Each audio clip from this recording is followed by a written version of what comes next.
Hey guys, कैसे हो आप सब। दोस्तों, आज इस वीडियो में मैं आपको बताऊंगा कैसे आप फोटोशॉप की मदद से एक इमेज को बहुत ही कम साइज में स्टोर कर सकते हो या फिर सेव कर सकते हो। कभी कभार क्या होता है कि हम लोग को एक इमेज को किसी एक पर्टिकुलर साइज के अंदर, मान लो कि 100 केबी के अंदर या फिर 50 केबी के अंदर, किसी एक वेबसाइट में या फिर किसी एक फॉर्म फिलअप के वक्त हम लोग को अपलोड करना पड़ता है। और नॉर्मली हम जब ऐसे किसी एक इमेज को सेव करते हैं यहाँ पर सेव एज दबा के, तब हम लोगों के पास यहाँ पर ऑप्शन तो आती है।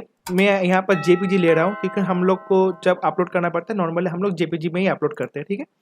तो जब हम लोग जेपीजी सिलेक्ट करते हैं तब यहाँ पर हम लोगों को एक स्मॉल के अंदर एक लोएस्ट साइज दिखा देती है कि 108 केबी। लेकिन अगर हमें 50 केबी के अंदर अपलोड करना है या फिर मान लो 100 केबी के अंदर अपलोड करना है, तो अब तो ये ऑप्शन काम नहीं करेगा ना, क्योंकि यहाँ पर जो लोएस्ट मिनिमम साइज दिखा रहे हैं वो है 108.4 केबी। तो इससे काम नहीं बनेगा। तब हम लोग को किसी एक दूसरा मेथड को इस्तेमाल करना पड़ेगा। और सबसे बड़ी बात है कि वो मेथड फोटोशॉप में इनबिल्ट है। फोटोशॉप में एक्चुअली वो मेथड दिया हुआ है, लेकिन हम लोग ज़्यादा तरीके से उसको इस्तेमाल ही नहीं करते, ठीक है। तो चलो हम लोग इस वीडियो में यही देखेंगे कि हम लोग कैसे एक इमेज को बहुत ही कम रेजोल्यूशन में, मतलब बहुत ही कम साइज में स्टोर कर सकते हैं।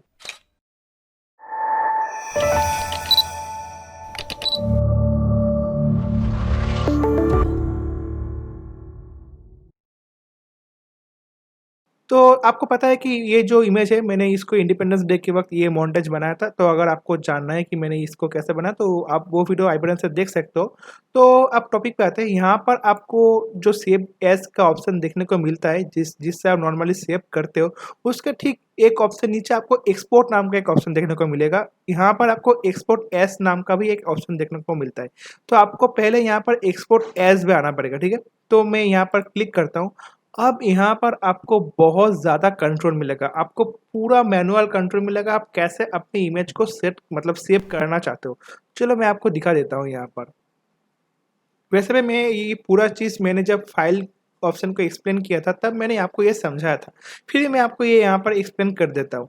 यहाँ पर आप देख पा रहे हो, ऊपर लिखा हुआ है फाइल सेटिंग्स, यहाँ पर फॉर्मेट क्वालिटी। तो ये है जेपीजी। आप यहाँ से जेपीजी, पीएनजी, जीआईएफ और एसवीजी में एक इमेज को सेव कर सकते हो। उसके बाद है क्वालिटी। उसके बाद है इमेज साइज, मतलब यहाँ पर रेजोल्यूशन बता रही है कि यहाँ पर आप देख पा रहे हो जो विड्थ है वो 5000 पिक्सल का है, जो हाइट है वो 2.8 के पिक्सल का है, ठीक है। और यहाँ पर है कैनवास साइज, ठीक है, जो कि हम लोगों के पिक्चर साइज के समान है। और यहाँ पर राइट साइड में, सॉरी लेफ्ट साइड में आप देख पा रहे हो, ये मेरा इमेज है। और इसका अगर मैं अब इसको सेव करता हूँ तो इसका एक्चुअल साइज आएगा 4.3 MB, इतना ज़्यादा। और यहाँ पर आप सेंटर में इसको, मतलब रियल टाइम रेंडर करके देख सकते हो कि अगर मैं इसको ऐसे सेव करता हूँ तो ये दिखने में कैसा लगेगा, क्या ये फट रही है या फिर नहीं फट रही है, ठीक है। तो आपको अब ये समझ में आएगा कि ये इमेज का जो साइज है ये 2 फैक्टर्स में डिपेंड कर रही है। फर्स्ट ऑफ ऑल यहाँ पर क्वालिटी, सेकेंड है यहाँ पर इमेज की साइज़। तो अगर मैं यहाँ पर इमेज की साइज़ को घटा देता हूँ तो ये आपको टेंशन करने की कोई बात नहीं है। ये हाइट और विड्थ ऑटोमेटिकली मैनेज हो जाएगा, मतलब रेशियो मेंटेन रहेगा। तो मैं यहाँ पर हाइट विड्थ को 1000 कर रहा हूँ। ऑटोमेटिक आप देखो हाइट यहाँ पर घट चुका है। और यहाँ पर देखो इमेज का जो साइज है वो भी कम हो चुका है।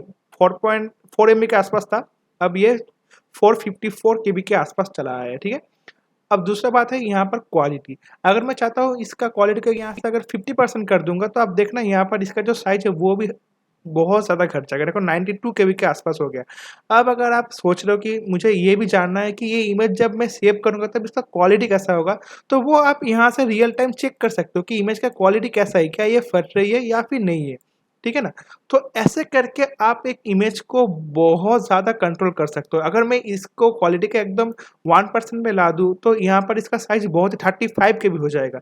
अगर आप ये भी चाहते हो कि भाई मेरे इमेज को मुझे 30 केबी के अंदर करना है, तो आप यहाँ से फिर से इसका जो साइज़ है उसको घटा सकते हो। मैं अगर यहाँ पर 500 कर दूँगा तो आप देखो ये 30 केबी के अंदर आ जाएगा, 10 केबी हो गई इमेज की साइज़, ठीक है ना। तो ऐसे करके आप अपने इमेज की साइज को जितना चाहते हो उतना ज़्यादा घटा सकते हो और रियल टाइम आप उसको चेक भी कर सकते हो। देखो ये 10 केबी की इमेज है, इसलिए ये पूरा फट चुका है, ठीक है ना। तो ऐसा तो होगा ही।